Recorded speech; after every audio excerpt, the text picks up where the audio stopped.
ഗൃഹപ്രവേശം ഒരു ജന്മത്തിലെ പ്രയത്നത്തിൻ്റെ ഫലമാണ് ഒരു വീട്. പലരോടും കടം വാങ്ങിയും ബാങ്കിൽ നിന്നും വായ്പയെടുത്തുമൊക്കെയാണ് വീടെന്ന സ്വപ്നം പൂർത്തീകരിക്കുന്നത്. ഇനി ഗൃഹപ്രവേശമാണ്. അതിന് ഉത്തമമായ ദിവസം നോക്കണം.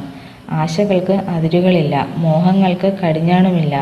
ഒരു യാകാശത്തെ പോലെയാണ് മനുഷ്യ മനസ്സുകൾ. അതെങ്ങോട്ടാണ് സഞ്ചരിക്കുകയെന്ന് പ്രവചിക്കുക അസാധ്യം. എന്നാൽ എല്ലാ മനുഷ്യരും ഒന്നുപോലെ ആഗ്രഹിക്കുന്ന ഒരു കാര്യമുണ്ട്: സ്വന്തമായൊരു വീട്. അത് ചെറുതാകട്ടെ വലുതാകട്ടെ, ആ 4 ചുവരുകൾക്കുള്ളിൽ കിട്ടുന്ന സുരക്ഷിതത്വവും സമാധാനവും സന്തോഷവും ഒന്ന് വേറെ തന്നെയാണ്. ആശിക്കണം, ഒരു വീടിനായി പ്രയത്നിക്കണം, ആശകൾ സാക്ഷാത്കരിക്കുവാൻ ജീവിക്കണം സ്വസ്ഥമായി. ഒരു ജന്മത്തിലെ പ്രയത്നത്തിൻ്റെ ഫലമാണ് ഒരു വീട്. പലരോടും കടം വാങ്ങിയും വായ്പയെടുത്തുമൊക്കെയാവും വീടെന്ന സ്വപ്നം പൂർത്തീകരിക്കുന്നത്. ഇനി ഗൃഹപ്രവേശമാണ്. അതിന് ഉത്തമമായ ദിവസം നോക്കണം. വേണ്ടപ്പെട്ടവരെയെല്ലാം ക്ഷണിക്കണം. ഈ സന്തോഷം മറ്റുള്ളവരുമായി പങ്കുവയ്ക്കണം. പിന്നെയും ചിലവുകളാണ്. ഹൈന്ദവർക്ക് ഒരു വിശ്വാസമുണ്ട്: ഗൃഹപ്രവേശം നടത്താൻ ഉത്തമമായ മാസങ്ങളും ദിവസങ്ങളുമുണ്ട്. പൂർവികരായി തുടർന്നു വരുന്ന വിശ്വാസ പ്രമാണങ്ങൾ അതിനെ ലംഘിക്കുക അസാധ്യം. ഏതൊക്കെയാണ് ഗൃഹപ്രവേശം നടത്താൻ പറ്റിയ മാസങ്ങൾ? ചിങ്ങം, തുലാം, വൃശ്ചികം, ധനു, മകരം, മീനം, മേടം, ഇടവം, മിഥുനം എന്നിവയാണ് ആ മാസങ്ങൾ. ഇനി അത്യുത്തമമായ ദിവസങ്ങളുമുണ്ട്. ചന്ദ്രഗ്രഹണത്തിന് ശേഷം വരുന്ന തിങ്കൾ, ബുധൻ, വ്യാഴം, വെള്ളി എന്നീ പൂർണ്ണ ദൃഷ്ടിയുള്ള ദിവസങ്ങളായാൽ നന്ന്.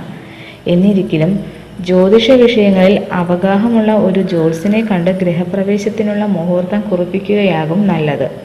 എന്നാൽ ചിലരുണ്ട്, പല ജ്യോത്സ്യന്മാരെ കാണും, അഭിപ്രായങ്ങൾ ഏറെ കേൾക്കും, മുഹൂർത്തങ്ങൾ ഒരുപാട് കുറിപ്പിക്കും. പിന്നീട് അതിൽ നിന്നും ഒന്ന് തിരഞ്ഞെടുക്കാനുള്ള നെട്ടോട്ടമാണ്. എന്നാലും അവരുടെ മനസ്സിൽ ഒരു സംശയം അവശേഷിക്കും: മുഹൂർത്തം ശരിയായിരുന്നോ?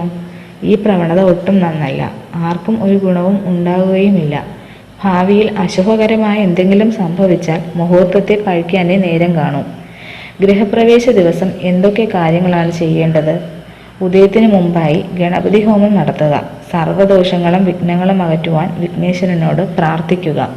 ഗൃഹനിർമ്മാണം നടത്തിയവർക്ക് യഥാശക്തി പാരിതോഷികങ്ങളും സമ്മാനങ്ങളും നൽകി സന്തോഷിപ്പിച്ചതിന് ശേഷം ഗൃഹനാഥൻ അവരിൽ നിന്നും ഗൃഹം ഏറ്റുവാങ്ങുക.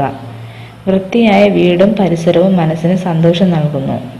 ഇനി എന്തെങ്കിലും അശുദ്ധി നിലനിൽക്കുന്നുവെന്ന മനസ്സിൽ ശങ്കയുണ്ടെങ്കിൽ പുണ്യാഹം തളിക്കുകയുമാകാം.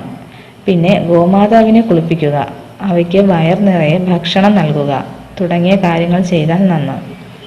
പിന്നെ ഗൃഹപ്രവേശത്തിന് മാറ്റുകൂട്ടാൻ ആവശ്യമില്ലാത്ത പല കാര്യങ്ങളും പലരും ചെയ്യുന്നുണ്ട്.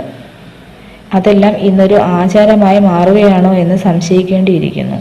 കുരുത്തോലയും കുലവാഴിയും പുഷ്പങ്ങളും മാലകളും എന്നു വേണ്ട ആഡംബരതയിലേക്ക് ഒഴുകിയെത്താൻ കൊതിക്കുന്ന മനസ്സുകൾ ചെയ്യാവുന്നതൊക്കെയും ചെയ്യും.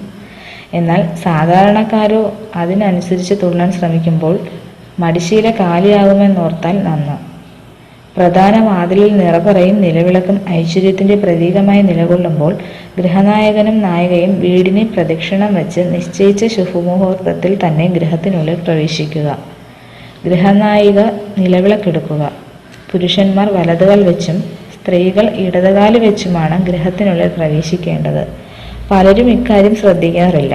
നിസ്സാരമെന്ന് തോന്നിയേക്കാവുന്ന ഇത്തരം കാര്യങ്ങളിൽ വീഴ്ച വരുത്താതിരിക്കാൻ ഗൃഹനാഥനും ഗൃഹനാഥയും ശ്രദ്ധിക്കേണ്ടതാണ്. ഗണപതി ഹോമം നടത്തിയ അടുപ്പിൽ നിന്നും അഗ്നി എടുക്കുക.